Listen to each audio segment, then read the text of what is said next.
আশির দশকের সেই শুটিংয়ে হুলুস্থুলুস অবস্থা। কী নেই সেখানে, camera, trolley, makeup man, light, কত কিছু। আর রয়েছে বিস্তর হাঁকডাক, এটা আন সেটা আন, এটা কোথায় সেটা কোথায়, অমুকটা খুঁজে পাওয়া যায়নি, তমুকটা নেই। তবে পরিচালক লাইট ক্যামেরা অ্যাকশান বললেই মুখে কুলুপ। এক্ষেত্রেও তাই। শুটিং শুরু হতেই সববার চোখ সেই দিকে। ক্যামেরার চোখও তখন মহানায়ক উত্তম কুমারকে প্রতিটি ফ্রেমে মাপছে। দাড়ি কামাতে কামাতে সিঁড়ি দিয়ে নেমে আসার একটি অসাধারণ দৃশ্যে। ছবির নাম অগবধূ সুন্দরী। প্রবীণ চিত্রগ্রাহক পঙ্কজ দাসের স্মৃতিতে উত্তম কুমারের শেষ শুটিং। নিউ আলিপুরের জ্যোতিষ রায় রোডের এক অশীতিপর বৃদ্ধ, সেই 80-র দশকের টালিগঞ্জ পাড়ার খোকনদা উর্ফে পঙ্কজ দাস। বয়স হলেও তিনি দিব্যি মনে করতে পারেন অগবধূ সুন্দরীর সেটের সেদিনকার দৃশ্য। ক্যামেরার পেছনে তিনি কাটিয়েছেন কয়েক দশক। উত্তম কুমারকে ক্যামেরার পেছনে রেখে প্রায় খান 25 ছবিতে তিনি কাজ করেছেন। বাড়িতে অগবধূ সুন্দরীর সিডি নেই, আজও টিভিতে দেখালেই তিনি বসে পড়েন। প্রত্যেকবারেই যেন চোখের সামনে ভেসে ওঠে সেই দিনটা। জুলাই মাস এলে স্মৃতি চাগার দেয়। জ্যোতিষ রায় রোডের আলো আঁধারি ঘরে শুরু হয়ে যায় শুটিং, লাইট ক্যামেরা অ্যাকশন। কী ঘটেছিল সেদিন 1980 সালের জুলাইয়ের সেই সকালে? বর্ষিয়ান চিত্রগ্রাহক বলেন, মহানায়ক তো ভীষণই খুঁতখুঁতে ছিলেন। শট পছন্দ না হলে বারবার দৃশ্যগ্রহণ করাতে তিনি জুড়িহীন। অগবধূ সুন্দরীতে এর জন্যই যত বিপত্তি। যতবারই পরিচালক দৃশ্যটা টেক দিচ্ছেন, মহানায়ক বারবার ডায়লগ বলে ঘাড় নাড়ছেন, কিছুতেই পছন্দ হচ্ছে না। সে সময় পরিচালক অরবিন্দ মুখোপাধ্যায়ের চিত্রগ্রাহক ছিলেন বিজয় ঘোষ। পঙ্কজ দাস ছিলেন বিজয়বাবুর সহকারী। কয়েক সেকেন্ড চুপ থেকে স্মৃতিগুলি যেন কুড়িয়ে নেন, ফের বলতে থাকেন। এভাবে রিটেক হচ্ছিল বারবার।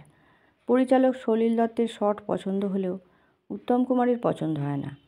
আমরা ক্রমশ অধৈর্য হয়ে পড়ছি, কিন্তু মহানায়কও নাছোড়বান্দা, নিখুঁত না হলে হাল ছাড়বেন না।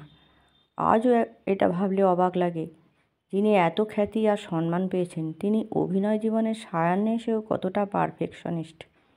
এরপরই অপ্রত্যাশিত ঘটনাটা ঘটে যায়।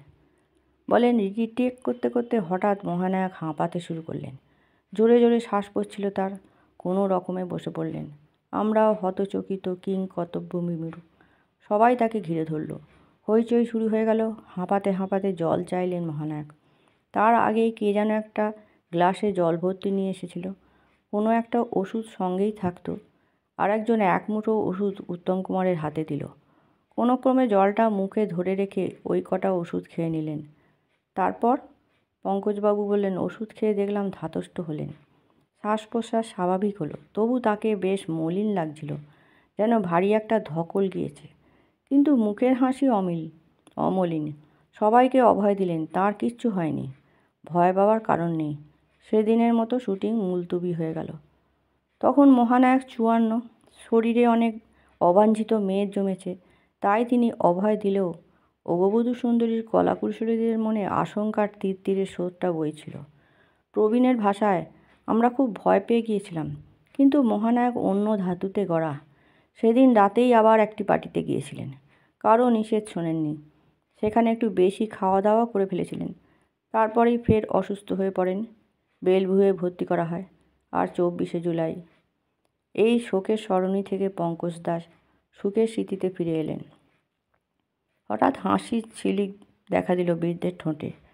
বলেন, উত্তম দাস জন্য সুপ্রিয়াদি কত কিছু রান্না করতেন, আমাকেও কতবার খাইয়েছেন। উত্তমদার পছন্দ ছিল পোস্ত, বিউলির ডাল। একবার চিংড়ির বড়াও আমাকে ভেজে খাইয়েছিলেন, উত্তমদার সঙ্গে বসে খেয়েছি। পঙ্কজবাবুর মনে পড়ে অগ্নিস্বরের শুটিংয়ের নকশালপন্থীদের হুমকির কথা। সময়টা 60-এর দশক। বলেন, বিহারের তোপচাচির হোটেলে দিনের শুটিং শেষে ফিরেছি। হঠাৎ একটা ফোন, গম্ভীর গলায় কেউ মহানায়ককে চাইল। তখন আমি সেখানে দাঁড়িয়ে। ফোন কানে দিয়ে উত্তমদার ভুরু কুঁচকে গেল। বুঝলাম বেগতিক কোনো ব্যাপার। 1 লক্ষ টাকা চেয়েছিল নকশালপন্থীরা। অরবিন্দবাবু, অর্থাৎ পরিচালক অরবিন্দ মুখোপাধ্যায়, পুলিশ সুপারকে ফোন করে পরিস্থিতি সামাল দিয়েছিলেন।